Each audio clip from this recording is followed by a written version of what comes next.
Sa lansangan ng ginto at aliw. Tumingin si Swallow sa lalaki sa harapan niya. Ibig mong sabihin, hindi namin magagamit ang teleportation hub ngayon. Tumango ang lalaki. Oo, pasensya na sa abala. Napailing si Mel's. Hindi ko akalain na mangyayari to, nakakahiya.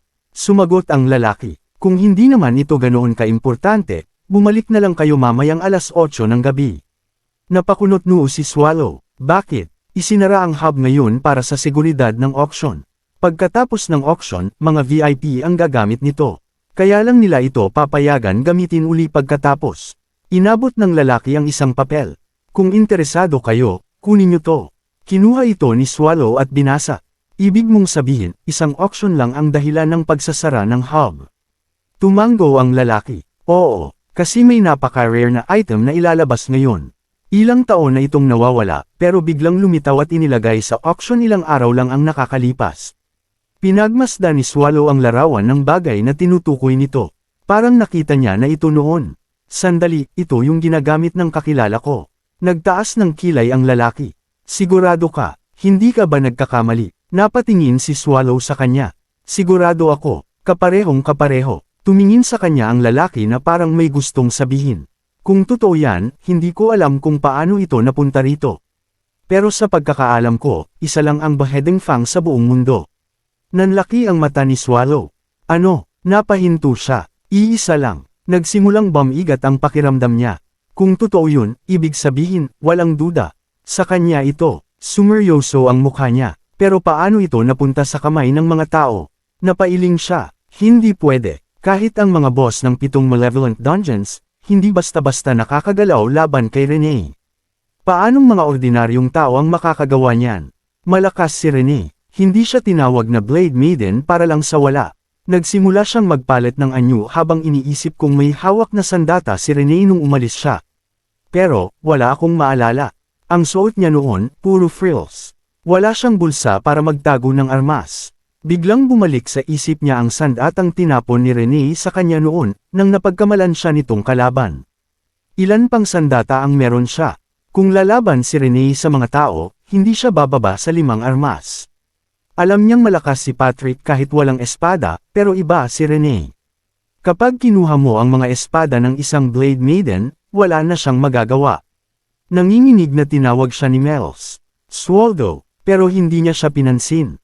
Hindi siya makapaniwala. Napatay ba si Rene ng mga tao lang? Tumindi ang galit sa loob niya. Kung totoo yan, papatayin ko ang huling bastard na nandyan. Diba, Rene? Siguradong sigurado siyang papayag si Rene sa iniisip niya. Napasigaw si Mel's. Tama na yan. Kumalma ka. Mahigpit niyang hinawakan ang braso ni Swallow. Ano bang nangyayari sa'yo? Huminga ng malalim si Swallow at seryosong tumingin sa kanya. Magtatanong lang ako ng isang beses. May isa lang bang Beheading Fang? Isa sa 36 na virtuous masterpieces sa buong mundo. Pinunasan ni Mel's ang pawis sa noo. Ayon sa alam kong prinsipyo, isa lang dapat yun. Tumingin siya kay Swallow. Bakit mo tinatanong? Napatingin siya sa malayo. Hinahanap ko to. Pag-aari ito ng isang kaibigan ko, at kailangan ko itong makuha. Bumitaw siya kay Mel's. Hindi mo na kailangang tumulong. Naglakad siya palayo. Salamat sa lahat. Kahit maikli lang. Alam ko na ang daan pabalik sa Harston. Mula rito, kaya ko na ang sarili ko. Napaatras si Mel's. Swallow, sinundan niya ito. Yung kaibigan mo, yun ba yung demonyo na may pilak na buhok? Tumigil si Swallow. Tumingin siya kay Swallow na may takot sa mata. Ang mandirigmang humahawak ng Beheading Fang, isa sa 36 na virtuous masterpieces. Dahan-dahan siyang bumulong, ang Blade Maiden, si Lady Rene. Nakatingin lang si Swallow sa kanya. Nang inig si Mel's. Sa reaksyon mo, tama ako, hindi ba? Pero hindi sumagot si Swallow. Bagkus, tumingin ito ng malamig sa kanya at sinabing, tama na ang mga pang-aasar. Naglakad siya papalapit kay Mel's at tinanong, gaano karami ang gusto mong malaman? Natawa si Mel's kahit nanginginig sa takot. Hindi mo na kailangang ikwento sa akin ang buong istorya. Tumingin siya kay Swallow ng may kumpiyansa. Kahit gamitin mo pa yung nakakatakot mong boses, hindi mo ako kayang takutin. Lalo na't nalaman ko na kung sino ka talaga. Si Rene ay ang guardian na nagpo-protekta sa Great Core of the Ancient. Siya ang pinakamataas sa pinakamataas. Tumingin siya diretso sa mga mata ni Swallow. Kung kaibigan mo talaga siya, ibig sabihin, ikaw ang master ng core ng Ancient. Ang Great Lord Swallow. Nagulat si Swallow. Nawala ang galit sa kanyang mukha. Bumantong hininga siya. Oo, ako si Swallow. Ngumiti si Mel's. Alam ko na yun. Natawa siya at itinuro ang mukha ni Swallow. Tingnan mo ang itsura mo. Nahuli kita ng buhay. Napailing si Swallow. Pero sa loob niya, naramdaman niyang may bahid ng inis sa sarili. Pero huwag kang mag-alala. Supreme ang deduction skills ko. Huminto siya sandali, tapos mahina niyang sinabi, at alam ko kung anong delikadong bagay ang iniisip mo ngayon. Nagtaas ng kilay si Swallow. Tapos tutulungan mo pa rin ako. Tumango si Mel's. Oo, at wala kang magagawa para pigilan ako. Tumingin si Swallow sa kanya. Seryoso ka. Nagpapasya ka base lang sa ganyang simpleng rason. Tumawa si Mel's. Swallow, hindi yung logical demon ang naging hari. Ang Demon King ang nagdidikta ng logic. Napabuntong hininga si Swallow. Medyo sobra naman yan. Ngumiti si Mel's. Ikaw pa rin ang Swallow na kilala ko. Inilapit niya ang mukha sa kanya. Alam mo ba, super duper nakakatakot ka kanina. Lalo na yung mga kung ano-anong lumabas sa likod mo. Pero ngumiti siya. Pero ayos na. Bumalik ka na sa normal. Pinatong niya ang kamay sa dibdib niya. Simula ngayon, tutulungan kita. Kaya huwag kang mag-alala. Tumingin siya ng seryoso kay Swallow. Pero mangako ka sa akin. Huwag mo nang gamitin yung boses mo ulit para sabihin ang mga ganoong bagay. Sa araw ng auction, sa harap ng entrance, nagsidatingan ang mga noble. Samantala, sa likod ng auction house, nakatayo ang isang gwardya. Napatingin siya sa paligid. Wala namang tao rito. Anong silbi ng pagbabantay ko? Biglang may nagsalita. Hello. Napalingon ang gwardya at nakita niya si Mel's. Pwede ba kaming pumasok dito? Napalunok ang gwardya. Teka lang, kailangan ko munang malaman kung sino kayo. Ngumiti si Mel's. Ako si Mel's ng House Agria, at ang kasama ko, ang aking attendant, si Swallow. Tumingin ang gwardya sa listahan niya, tapos tiningnan ulit sila. Paumanhin, pero wala ka sa guest list. Kumunot ang noo ni Mel's. Ang weird naman. Swallow, baka naman nasa'yo ang invitation. Napakunot noo ang gwardya. Invitation. Wala namang invitations na pinadala. Lumapit si Swallow sa kanya. Meron ako. Lalo pang naguluhan ng gwardya. Ano? Bigla siyang sinuntok ni Swallow sa mukha. Bagsak ang gwardya sa lupa. Tumingin si Swallow sa kanya. Yan ang invitation mo, sa afterlife. Tumingin siya kay Mel's. Hindi ka ba pwedeng magsuot ng ibang damit? Napatingin si Mel's sa kanya at ngumiti ng pilya. Bakit? Baka naman ma-charm ka ng kagandahan ko. Napailing si Swallow. Bata ka pa, magbihis ka ng naaayon sa edad mo. Napataas ang kilay ni Mel's. Bata, sumigaw siya. Huwag mo akong tawaging bata. Nagkibit balikat si Swallow. Sige na, alis na tayo. Pero hindi pa tapos si Mel's. Hindi, bawiin mo yan ngayon din. Sa Shade Castle, sa isang kwarto, nakahiga si Renee. Hindi na ako makakabalik, sa core of the ancient. Pumikit siya at napaisip. 80 taon ang nakalipas sa Grapnia Forest. Sa nag-aapoy na kagubatan, tumayo si Swallow sa gitna ng pagkawasak. Huminga siya ng malalim. Pasensya na, Jeepus, hindi ko akalaing maglalakas loob ang mga tao na gawin ito. Lumingon siya sa paligid. Makakabangon kaya ang kagubatan? Sa lupa, nakaupo si Grania, ang Earth Spirit at may-ari ng kagubatan. Sa harapan niya, ang pugot na ulo ng pinuno ng mga taong nagsunog ng gubat. Tumingin si Swallow sa kanya. Patay na ba silang lahat? Hindi sumagot si Grania. Napaisip si Swallow. Ang galit niya, unti-unti rin sigurong hihina. Lumipat ang tingin niya sa isang nilalang sa tabi niya. Isang homunculus. Isang hindi tao na gawa ng tao. Nag-isip si Swallow. Dapat ko ba siyang patayin para walang makaalam? Tumingin siya sa kanya. Ang huling sinabi ng amo mo, malaya ka nang umalis kung gusto mo. Tumalikod siya, pero hindi kita tutulungan sa pagtakas mo. Ikaw ang baalang magdesisyon kung mamamatay ka dito sa loob ng kagubatan, o sa labas. Tumingin ang homunculus sa kanya. Lelo, napatingin si Swallow sa kanya. Lelo, alam niyang ang pangalang iyon ay para sa pinakamagaling na maid ng isang tahanan. Ngunit ang homunculus na ito, hindi pa natawag sa pangalang iyon. Pero ngayon, sinabi niya ito mismo. Balik sa Shade Castle, sa ibabaw ng isang malaking bato, nakaupo si Renee, nakatitig sa langit. Nagbalik sa kanya ang mga alaala. Biglang may tumawag sa kanya. Renee, narinig mo ba? Papunta na ang subjugation party na pinadala ng Empire sa core of the ancient. Tugon ni Rene, kahit sabihin mong hindi na ako babalik sa core of the ancient. Pinutol siya ni Yrith. Hindi kita pinipilit bumalik. Pinapahalagahan ko ang kaligayahan mo, pero mas pinaprioritize ko ang choice at freedom mo. Tumingin siya kay Rene ng seryoso. Bago mo gawin ang anumang desisyon, siguraduhin mong natapos mo na ang lahat ng problema mo. Dahil kung sila ang tinutukoy natin, hahanapin kanila saan man. Nagpatuloy si Yrith, kapag nalaman nilang isang tao ang nanloko sa iyo at nauwi ka sa ganitong sitwasyon, ano sa tingin mo ang gagawin ni Swallow? Kahit si Patrick, huminga siya ng malalim. Kung balak mong manatili sa anino, burahin mo lahat ng bakas mo, habang may oras pa. Nagpatuloy siya, hindi kailangang perpekto. Kahit magulo ang paraan mo, maiintindihan ni Patrick ang intensyon mo at siya na ang bahala pagkatapos. Dahil sa subjugation party, magiging abala ang core of the ancient sa paglilinis sa loob ng ilang araw. Kung may balak kang putulin ang lahat ng ugnayan, kailangang gawin mo na ngayon. Napaisip si Rene sa kanyang susunod na hakbang. Tumingin siya kay Yrith, babalik ako pero may pupuntahan muna akong malayo para makalanghap ng sariwang hangin. Nag-alala si Yrith, pero Rene, parang nagiging malabo na ang realidad mo, sigurado ka bang ayos ka lang? Ngumiti si Rene. Oo, ayos lang ako. Salamat sa pag-aalala, Yrith. Tumingin siya sa paligid. Nasaan na pala ang blade ko? Sa auction house, sa isang madilim na sulok, kinorner ni Swallow ang isang gwardya. Sabihin mo sa akin ang lahat ng alam mo tungkol sa Beheading Fong. Napalunok ang gwardya sa tindi ng presyong dala ng tanong. Galing ito sa Magic Tower ng Hearthstone, lalo na sa wing nito. Tumingin si Swallow sa kanya. Sigurado ka? Sinabi mo na ito'y mula sa Magic Tower ng Hearthstone's wing. Tumango ang gwardya ng mabilis. Oo, wala na akong ibang alam. Maniwala ka. Sandaling tumahimik si Swallow, pagkatapos ay ngumiti ng bahagya.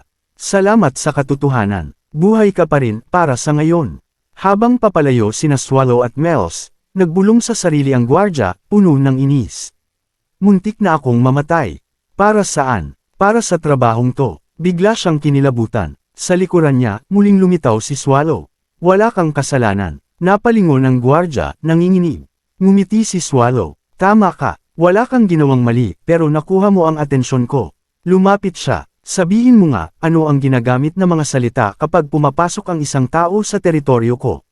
Massacre, patayan, paglipol. Tumawa si Swallow ng malamig. Ang dami ninyong ginagamit na magagandang salita. Raid, o subjugation, daw. Pero tanong ko lang, tumingin siya ng diretsyo sa gwardya. Nakaramdam ka ba ng awa sa mga halimaw na pinatay mo? Natahimik ang gwardya. Lumalim ang boses ni Swallow. May nagawa ba silang kasalanan para mamatay? Sumanghap ang gwardya. Ngumiti si Swallow. Wala namang mali sa ginawa mo. Pero kaaway pa rin kita. Sa auction room, may nagbid ng 35 billion ounces of gold. Sigaw ng auctioneer, 38.4 billion. 39.8 billion. 50 billion. 60 billion. 70 billion. Sumigaw ang auctioneer. May nagbid ng 70 billion. May tataas pa ba? Sa isang pribadong upuan, may dalawang babae na nag-uusap. Si Wee Historia, isang executive hero ng Black Tigers Order, tumingin sa auction. Nakakabagot. Dapat ba tayong sumali? Ngumiti siya. Para lang sa saya. Katabi niya, si Garrett, isang executive tracker ng Black Tigers Order, na pailing. Ano, Miss Wan, magpigil ka nga. Nandito tayo para sa security, hindi para makisali. Tumawa si Wan. Ang seryoso mo naman. Konting kasayahan lang. Napabuntong hininga si Garrett. Huwag mong kalimutan ang misyon natin. Tumingin siya sa paligid. Tapusin na natin to. Pagkatapos, kumain tayo. Ngumiti si Wan. Salmon sandwich. Pumpkin tart. Gusto ko rin ng puding. Sa harapan, sumigaw ulit ang auctioneer. May magbibid pa ba? Huling tawag. Sinong may pahintulot? Sa isang iglap, lumitaw si Swallow sa gitna ng entablado. Sa isang mabilis na kilos, ginamit niya ang kanyang demonic power at agad pinatahimik ang auctioneer. Naglakad siya patungo sa sentro. Ako ang magtatapos ng auction na ito. Nanginginig sina Wan at Garrett sa kinatatayuan nila. Tumingin si Swallow sa buong silid.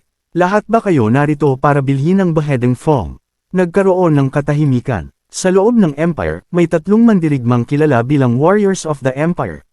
Ngunit noong namatay si Bernhardt habang sumusugod sa isang dungeon para sa personal na interes, nagsimula ang kritisismo. Paano namatay ang isang warrior na dapat ay nagpo-protekta sa Empire sa ganoong paraan? Dahil hindi nila maaaring sisihin ang patay, itinuro nila ang dalawa pang natitirang warriors. Sa gilid, naghanda si Juan para umatake, pero pinigilan siya ni Garrett. Huwag, bulong niya, nanginginig. Delikado yan. Masyadong delikado. Napatingin si Swallow sa kanila. Hinala ko lang dati, pero totoo pala. Muling tumingin siya sa paligid. Ramdam ko ang bakas ni Rene dito. Sobrang lakas para matawag na peke. Pag-aangkin ni Swallow sa item.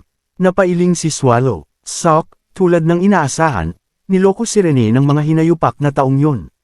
Nagpatuloy siya. Bagamat masyadong komplikado ang sitwasyon para ipaliwanag ng detalyado, ang item na ito ay may tunay ng may-ari.